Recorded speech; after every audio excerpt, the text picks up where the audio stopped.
Okay, the first thing we got to do with the stator before we put the spacers on is make the bias supply connection. And the bias supply is going to be connected to the stator with this green wire here, which is a 20 gauge wire, stranded wire. As you can see, I've tied a knot in the wire. Got a 3/32 drill bit, and I drilled a little hole through the stator from this edge, and then from the other side I took a 3/16 inch drill bit and put a little counter bore right here for the knot to sit in. We're going to just slide our wire through here, and the knot's going to slide right down in this little pocket here, and this makes it virtually impossible to pull that wire loose without breaking. I'm going to solder this wire to the copper foil charge ring, and so I've stripped the insulation off the edge of the wire, and I've kind of splayed the wire strands out a little bit to make a really flat connection. This is my roll of copper foil tape. I'm going to put a little spot of solder on the edge of the foil tape. I'll set my little wire up here.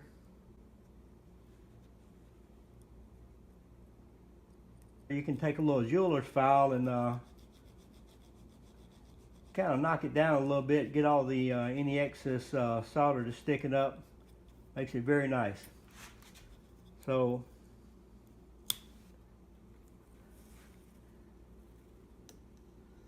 this is my connection between the wire and the copper foil charge ring. So I got some 1/16 thick 3M polyurethane double-sided mounting tape, and this is going to serve as the spacer. It's going to stand the stator a 1/16 of an inch away from the diaphragm. I'm going to go around the edge with install the spacers. So the spacers are 1/16 thick double-sided polyurethane foam tape around the edges. Now in the center, over the wire loops, I'm using 040 thou thick polycarbonate shim bonded over the wire loops, the end wire loops with epoxy. And to that I'm going to add a 20 thousandths thick adhesive over this, and that's going to make me an approximately 1/16 of an inch thick spacer on the ends to match the 1/16 inch height of the edge spacers. Okay, we're looking at the rear stator, and the rear stator gets the copper foil charge ring around it, and the front stator is going to get the diaphragm. On this stator, I've already installed the spacer tape. Now I don't want this spacer tape on the rear stator. I don't want it tacky, so because I don't want it to bond to the front stator. So I'm going around and I went over the tape on the rear stator with this Scotch brand 1.5 mil magic tape, which is very thin. And so now that covers the sticky coating, so now it's not sticky, it's not going to bond anything. And I'm ready to install the copper foil charge ring. Now, as we talked about earlier, and we've already drilled an angled hole through the edge of the wooden stator for the wire to go through. And so what I'm going to do is I'm just going to I'm going to take the soldering iron and just burn a hole through the spacer tape.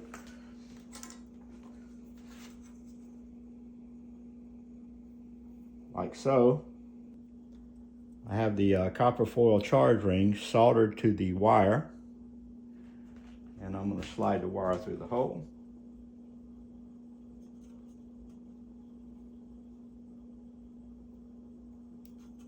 And the knot in the wire goes down in this little pocket.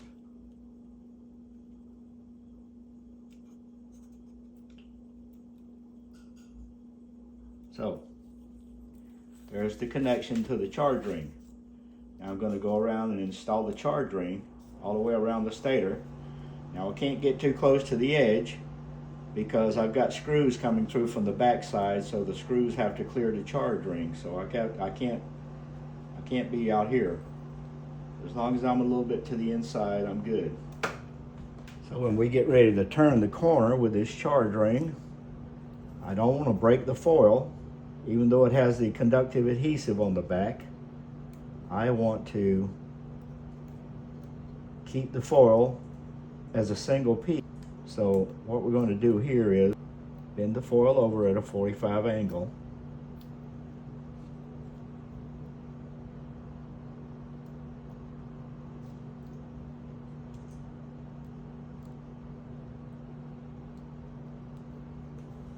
Just continue like this all the way around the stator. I don't cut it and overlap the corners. I fold the corner over so that it doesn't cut the foil tape. It would probably work if I cut it and overlapped it because this tape does have the conductive adhesive on it, but I would rather just not break the foil at all. So I just fold it over rather than cutting it. At the four corners, I fold that tape over rather than cutting it and overlapping it. I'm going to tension the diaphragm and install the diaphragm onto the stator, and you're looking at my diaphragm tensioning jig. This jig is 1 inch larger all the way around than the stator, and it's made of MDF, and the edges are radiused, very smooth, because we're going to be tensioning that diaphragm material over the edge, and we have to have a smooth edge so as not to snag that fragile film and tear it. This is 6 micron polyester film, and the trade name is Mylar C, and that's our diaphragm material. I cover it with blue painter's tape, and then I apply a car wax to the painter's tape to make this tape as slick as possible so it won't snag the film when we're stretching the film. Now this is a bike tube pneumatic jig, and around the edge of the jig there is a bicycle tube stretched around this jig. We have to use a tube with a Schrader valve, not a Presta valve. Most of these skinny bike tubes like this use a Presta valve, but in this case we want to use a Schrader valve, and it's a little hard to find this type of thin tube with a Schrader valve. I bought this at Walmart, so that's where I'd start first. Okay, we have the jig laid out over the Mylar diaphragm material, and we're going to soft blanket it so we don't snag anything. And we got the double back tape ready to go around the edge, and I'm just going to pull the Mylar around the edge and tack it down to the double back tape. We want to get all the slack out of it to the extent possible. So snug it up. I'm going to do the 2 ends first, then come back and get the sides.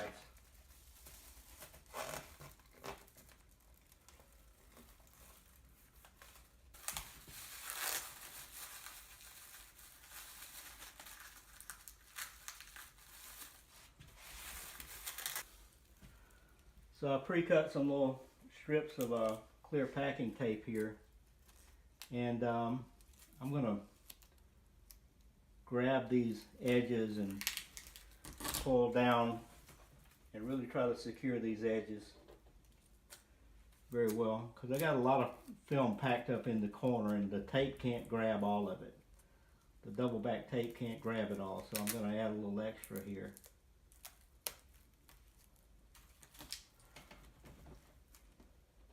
While we've got it inverted, I'm going to go ahead and hook up my bike pump.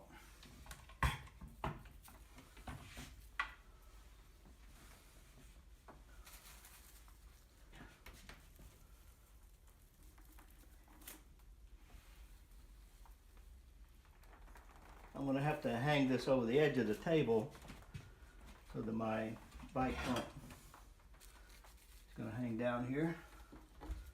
Okay. we're ready to start stretching. Kill it.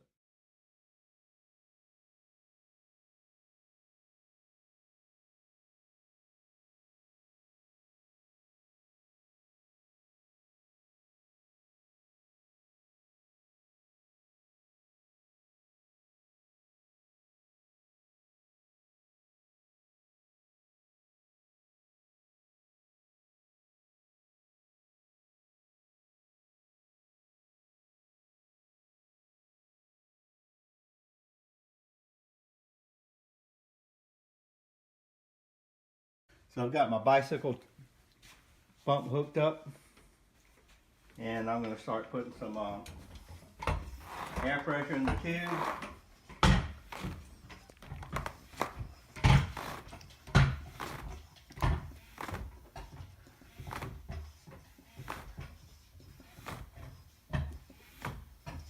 So the trick is to get the elongation before you actually break the diaphragm. So I'm going to go a little bit bigger. I'm going to take my pump off.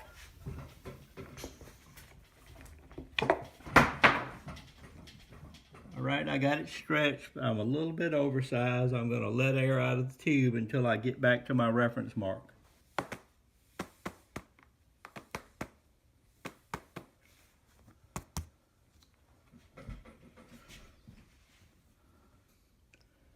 I think that's on the money. So, diaphragm is tensioned, ready to put the stator on the diaphragm. Now I've got my stator ready to go. Got the backing off the double back tape spacers. So as soon as I set this thing down on the Mylar, it's going to bond it. So I have to make very sure I'm in exactly the right location before I drop it. I'm looking good down on this end.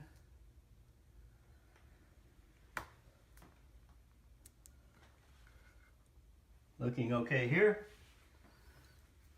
So now I'm going to start applying pressure around the edges, and that double back foam tape is sticking itself to the diaphragm. So I'm going to go all the way around the diaphragm and put a lot of pressure. Okay, the Mylar is stuck. Now I can let the tension off the diaphragm.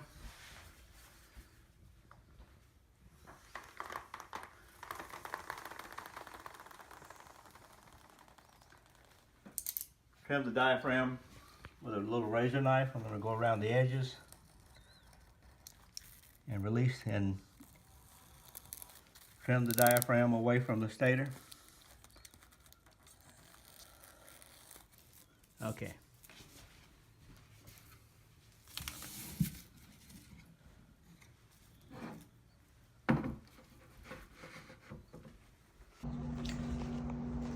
Okay, now we got the Mylar, the diaphragm bonded to the stator. We just flipped it over, and usually you see some little air pockets in here. We're gonna have to push all those out. And if they're close to the inside edge, like here, we can push that air pocket to the inside edge, like so. All right.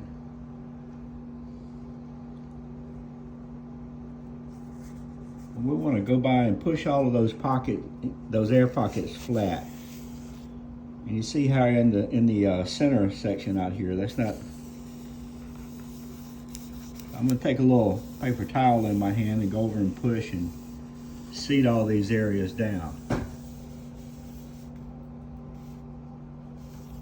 You see several areas that are not stuck, like here in the center section, and we're going to just stick those down.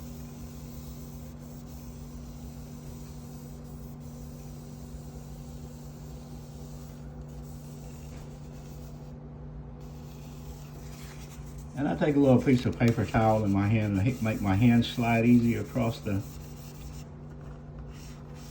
just complete that seal. Okay.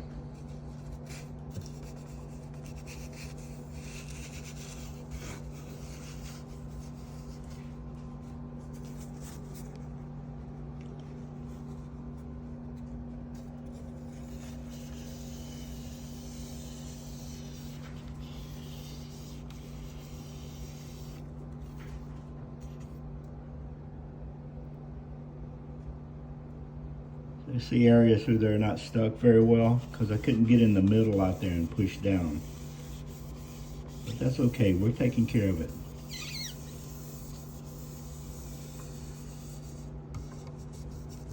And we're pushing all the air pockets out. So this diaphragm is going to be very well stuck, not going anywhere. See this air pocket right here? I'm going to push it to the edge. You trap some air under there and I'm going to push it out to the edge if I can. Yeah, there we go. Push it out to the edge. So that's gone. This one, I can see I can push it to the inside edge. So I'm going to do that. All right. This one here, also, you see that little air pocket trapped underneath there? I'm going to push that air pocket all the way to the inside and expel that air out the edge of the seal. I'm trying to hold the phone and do this, it's just not working too good. Anyway, but these are the little things you run into, and you know, over the years I figured out how to resolve all this stuff. Okay, now we've taken care of that air pocket, gone. Okay, we have two panels here with the diaphragms installed. I'm going to wipe it down with denatured alcohol because that Lycron crystal doesn't like any kind of fingerprints, anything. It'll run away from the slightest little greasy point or fingerprint. So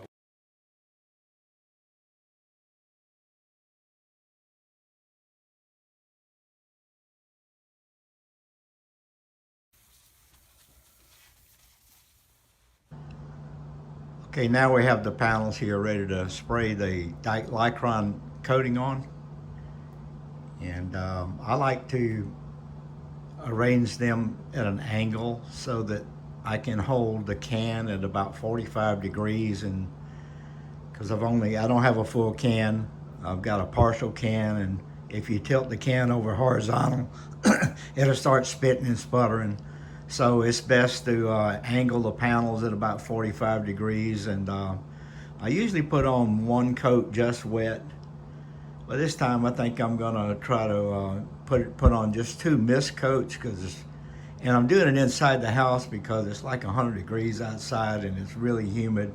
I don't want it to blush, so I'm gonna put on a couple of mist coats, maybe 10 minutes between coats, two coats, and two light coats, and see where we end up with. So.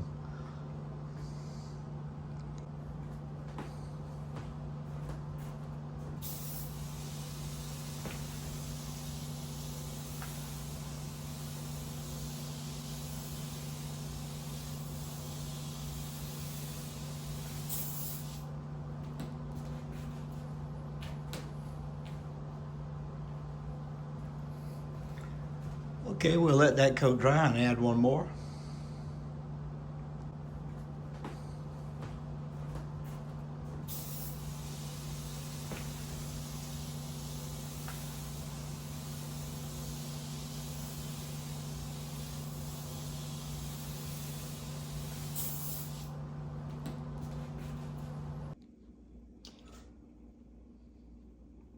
So now the panel is ready to go back together again.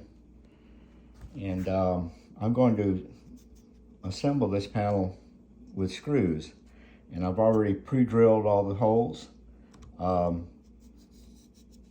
first thing I did before I put the adhesive tapes on the diaphragm or anything on either panel is I indexed the panels together, the front and rear stator, and aligned them so that the wires line up, everything lines up, the panel is and then what I do is I drill a little tiny little hole in each corner and insert a toothpick. That becomes like a dowel pin that aligns the panel when I get ready to put it back together. So I've put my toothpicks in, so I know now that my two panels are aligned properly. I got my toothpick indexing dowel in each corner.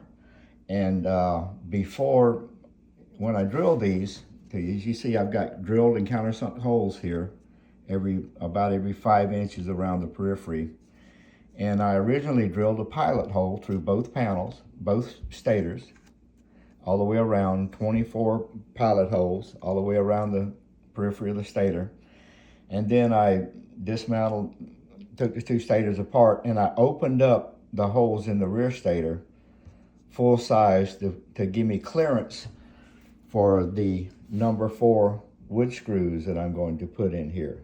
So these screws are just going to drop in here and have a clearance hole to go in so that they don't grab the top panel. They only grab the bottom panel and pull it closed. Now, because I'm using double-side adhesive tape, which is compressible, I don't want to compress this soft spacer tape. So I'm going to pull the screws down just enough to close the gap between the two stators, the spacer material. And I used a flashlight behind it and watched the light coming through the edge, and I just pulled the screws down until I couldn't see daylight through the gap. Okay, so we're tightening the screws down till we close the gap. We don't see daylight through the panel. We don't need to compress the spacer material. We need just to get the panel in intimate contact.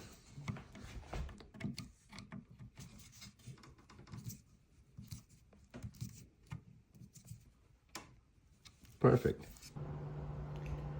Okay, now the panel's all together, and I'm ready to button it up. So first thing I'm going to do is install this insulator plate, which is just a piece of 1/8 inch thick plexiglass.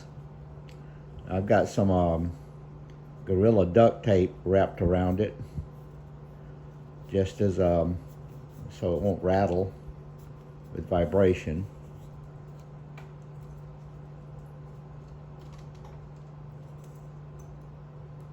I'm going to slide the insulator plate between them to keep them electrically insulated from each other.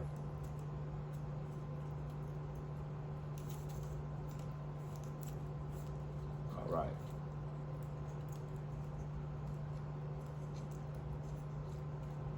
So normally I'd put a zip tie on here, a couple of zip ties, but I'm fresh out of zip ties, so I'm just going to use some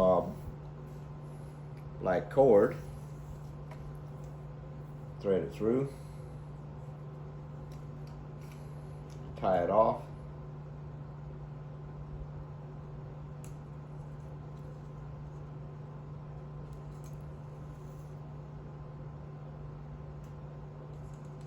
thread through a couple of times here.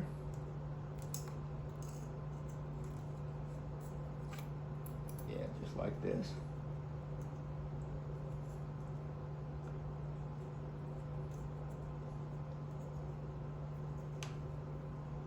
I'll run this cord through one more time, make a 2 layer thick, and then tie her off on the back side.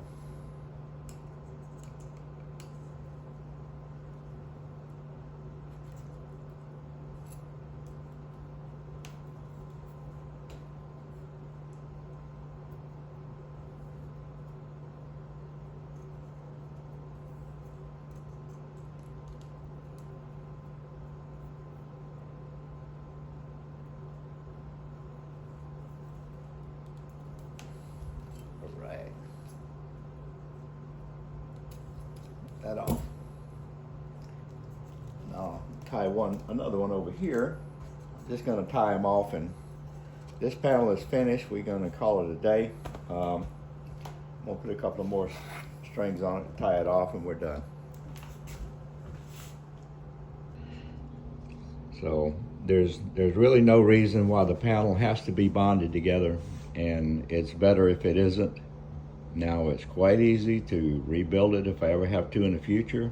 All I'll have to do is take the screws out, open the panel up, wipe the old coating off the diaphragm with acetone, spray on a new coat of Lycron crystal, let it dry for a night or overnight, and then assemble the two stators back together, and the panel will be good for another 8 or 10 years or whatever it takes for it to go south. I don't really know how long panels will last. I've had speakers that were built in 2015 with Lycron crystal that are still playing fine. This one was built in 2019. Or the television on a home theater system, so anytime the TV was on, these speakers were playing. My theory is that the longer that the panel stays energized, then the more deterioration that occurs on the diaphragm coating. I can't say that for certain, but that's my theory on why this panel went bad, and other panels that were built years earlier have not gone bad, and simply because it got a lot of playtime. That's my theory. Again, it's a whole lot better to mechanically fasten the panel together with screws rather than binding it together, because now I'm going to assume that at some point, every panel that I build, at some point down the road, maybe 15 years, I'll have to replace the diaphragm coating or the diaphragm. And so if the panel is screwed together, it makes it a whole lot easier to service the panel. Thank you. Okay, we got the panel installed back into the speaker now, and all I got to do is insert the resistor shelf, button it up, and we're all good to go.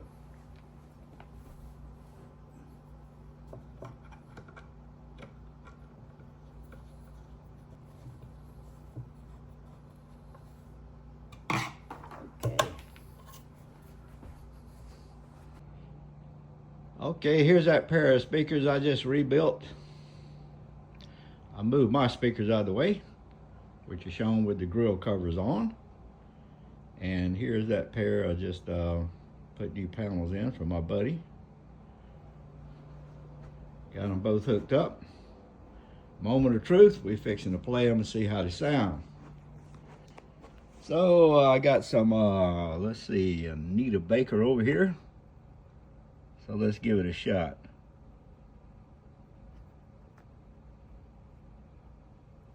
I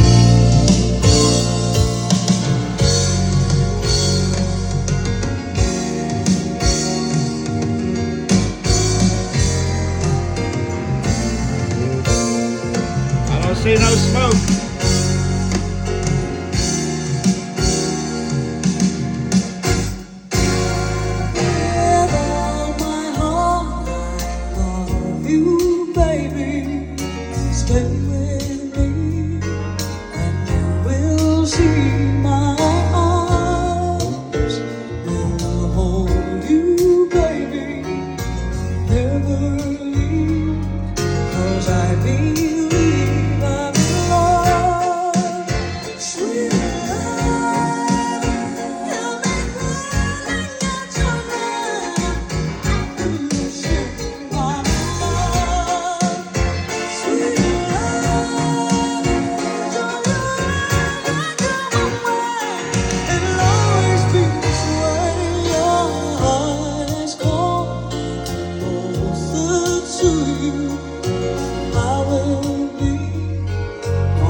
Yeah, I think my buddy's going to be happy. We're going to call it good. Have a great day, everybody.